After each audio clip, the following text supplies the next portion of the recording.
Alright guys, before we jump into this video, I just want to say quickly, I'm not being a know-it-all. This is just my opinions and what I want to happen for UFC 252. I do only discuss the three major fights, which is the Dos Santos against Rosenstruik, O'Malley versus Vera, and Stipe versus Cormier. So we don't talk about the entire card, we just talk about those three main fights. Make sure you leave your opinions in the comments down below and we'll have discussion. Please, let's try and keep the hate to a minimum. I know people are dicks. If you do, you know, people are know-it-alls, let's just ignore them. Let's all have a discussion about what you think will happen.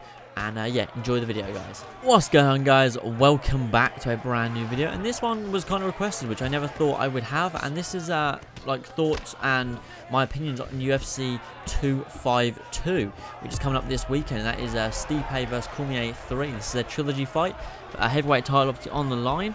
And yeah, I had people in my stream and my comment section say, you know, we want, you know, what would your opinions be? Would you, you know, talk about UFC 252? And we spoke about that a bit in stream, and they said, you know, let's do a video on it and talk about it. So I thought, you know what, we'd do. I set up some polls on Twitter. If you guys want to be a part of these polls, let me know. Not let me know. Sorry, follow the follow my Twitter. Its link is in the description. That's what I was trying to say. Sorry. Yeah. So we had a few votes on the Twitter. I put out all of the events, but I'm only going to be talking about the main three because obviously, yes, I do watch, like when I do watch UFC, I watch the whole event. Obviously, for UK, it's like 3 in the morning. But obviously I'm only really interested about the last three fights of the main event, which I'm sure a lot of people are. Obviously you have fighters like John Dodson on there, which I'd love to see win again because I really like John Dodson. I'd like to see him fight for the title again. Do I think he's ever going to be a champion? Not really, but I would love to see him fight again, fight for the title again, sorry. Then obviously we have like Jim Miller is on the preliminary card, and this is going to be his 36th UFC fight, which will top him among everyone else. He will be the fighter that's had the most UFC fights in history, I believe. And, you know, I'd love to see him win as well because he's a legend. But these are not fights that I'm going to cover because these are not fights that I'm too committed to. Whereas the last three of this event are fights that I'm very interested in, very committed about, and I want to talk about. So we're going to jump in with the third before the final fight, which is the heavyweights, which is Junior Dos Santos against Jairzinho Rozenstruik. I'm sorry if I butchered his name. Obviously, Dos Santos being a former champion, 21-7, great fighter, and Rozenstruik being 10-1, undefeated until he ran into the predator that is Francis Ngannou. I think, you know, if that fight were to be run back, I think Rozenstruik were to do things differently. I'm sure he wouldn't get knocked out so quickly. I don't know if he was quite ready for Ngannou, but I don't think he'd get knocked out so quickly.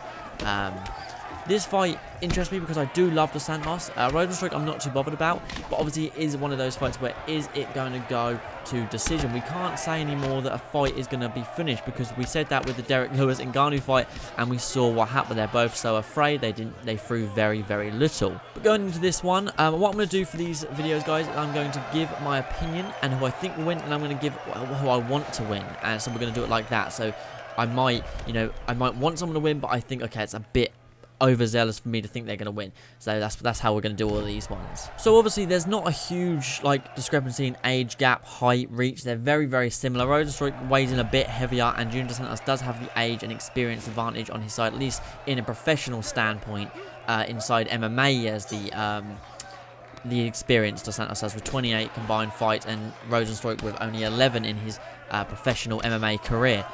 So I would have to say with Dos Santos' recent performances, especially against like Ngannou and Curtis Blades, his last two fights, he did lose them both by TKO.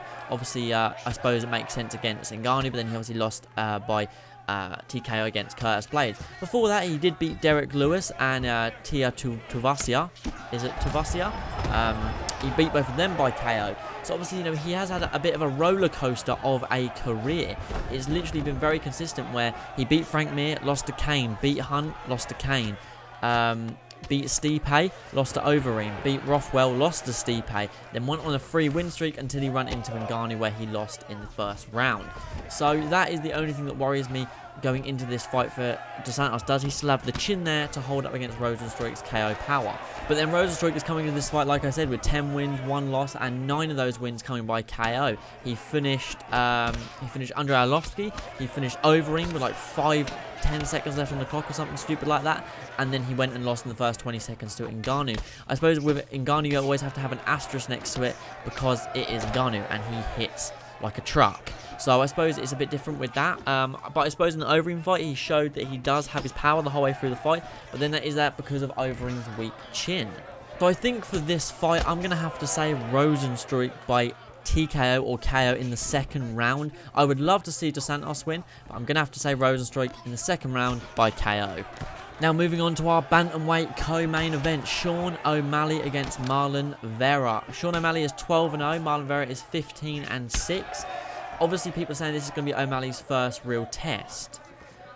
But I'm not a huge fan of either of these fighters, but I have to say everyone said that his real test was going to be against Eddie Wineland, and we saw what happened. Then when he beat Eddie Wineland, everyone said, well, you know, he was past his prime. So I think there's going to be a lot of excuses. I think my problem is I think that the fans of O'Malley hype him up to this extent where he's not going to be able to reach at the moment, and the haters genuinely destroy him and say every fight is going to be the real test, is going to be exposed. Then when he doesn't, they say, oh well, he hasn't been given a real competition. I think we need to look at it from a non-biased standpoint and say, okay, O'Malley is good. You know, he is a good fighter. Let's not lie. He's 25. He's 12-0. He's had 8 knockout wins, 1 submission win, and 3 decision wins. He is very good. He's long. He's tall for his weight class. And you know, he's got incredible self-belief, which I don't blame him for. But my only thing going into Vera is Vera has 6 losses. All of those coming by decision. He does not seem to go down. That is the only thing. I think this fight is going to go the distance. If O'Malley finishes Vera, I will be shocked. Vera has 15 wins, 5 by KO, 8 by submission, and 2 by decision. I don't see him going down. I don't see him getting knocked out. His last fight, he did lose against Yadong Song by unanimous decision. Before that, he was on a 5-win streak.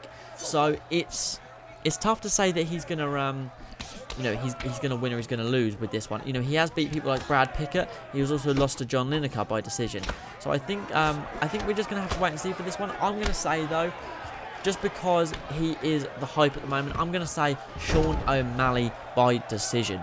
We're going to, you know, they say his cardio is insane. So if he can keep up the pressure that he does all the time, keep that going for 3 consistent rounds, spinning kicks, strong punches, consistent combos, going for the whole 3 rounds, 15 minutes, then I think O'Malley will win this by decision. I think if it goes to the ground and Vera pressures him, I think Vera will put him out by submission. But my overall betting is O'Malley will win this on points, and convincingly. I think he will win a 30-27 across the board. And moving on to our main event, the trilogy fight, Stipe versus Daniel Cormier. Stipe is coming in at 19-3, and Daniel Cormier is 22-2. So I was one of the people that felt like Stipe was just unlucky in the first fight. I think he just got caught, and it was a genuine fluke, is how I believe that fight was. You know, I think he has taken much bigger punches from much bigger fighters before, and he's not lost them fights. So I don't see him being KO'd again in this fight. He is 19-3. 3 of those, 2 of his 3 losses come by KO and 1 decision loss. He then has 19 wins, 15 of those by KO and 4 by decision. On the other hand, DC has had 2 losses in his career, 1 by KO, 1 by decision, obviously 1 no contest where he was also KO'd by John Jones. And of his 22 wins, he's had 10 by KO, 5 by submission and 7 by decision. So I think this fight, I think Stipe is going to go into this, not like he did in the second one. He's going to go in with his feet not stuck in the mud. I think he's going to go in free-flowing, moving well right off the start. I think it's going to be a good striking battle. DC has said he will wrestle with Stipe, but I have to say there's a reason Stipe has had no submission losses. I don't think his ground game is underrated. He did hold Ngannou down, but that doesn't say a lot, admittedly. But he went against Werdum, and Werdum stood and banged with me, got knocked out. He's fought great people. I don't see Stipe getting made to tap like Cormier has done to so many people in the past. Obviously, he made Derek Lewis tap, Rumble Johnson tap, twice, Dan Henderson tap. You know, he's done it to so many people, and I don't think this is going to happen in this fight. I think that's going to stand and bang, and I think anytime DC goes for a takedown or gets him down, I think Stipe is going to be able to get up, and they're going to keep it on the feet. I feel like Stipe is going to control the pace of this fight. I don't think he's going to get KO unless he gets caught unlucky again, which is then fair play. You can't argue with that.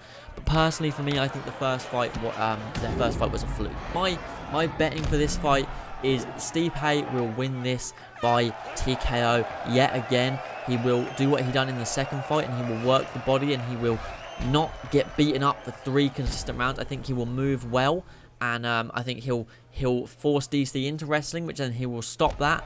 and I think then Stipe will have his way with the fight and ended up finishing DC again. That's what I think. I think I'm going to go for a...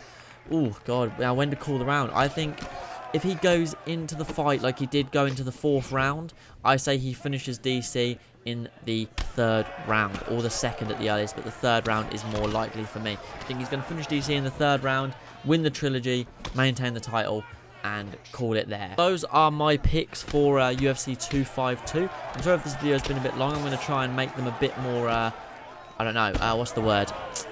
A bit more well prepared, these videos, because this is the first time I've done anything like this. But let me know your thoughts down below in the comments. We'll have a full discussion on what you think will happen. And yeah, thanks for watching, guys, and I'll catch you all in the next one. Peace.